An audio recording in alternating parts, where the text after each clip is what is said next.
నమస్కారం. ఘంటారావానికి స్వాగతం. ముందుగా ప్రధానాంశాలు. శ్రీతేజ్ కుటుంబానికి 2 కోట్ల పరిహారం. దిల్ రాజుకు చెక్కులు అందించిన అల్లు అరవింద్.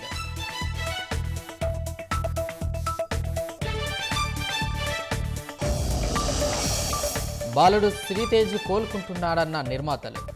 పరిహారం సద్వినియోగమయ్యేలా చర్యలు తీసుకుంటామని వెల్లడి.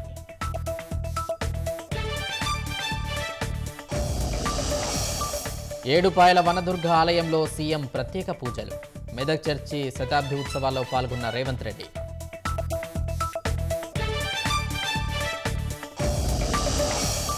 యాదాద్రి భువనగిరి హైవేపై కారు బోల్తాపడి 2 మృతి.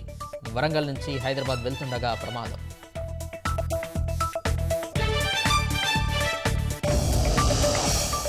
కజకిస్తాన్లో కుప్పకూలిన ప్రయాణికుల విమానం. 50 మందికి పైగా మృతి చెందినట్లు సమాచారం.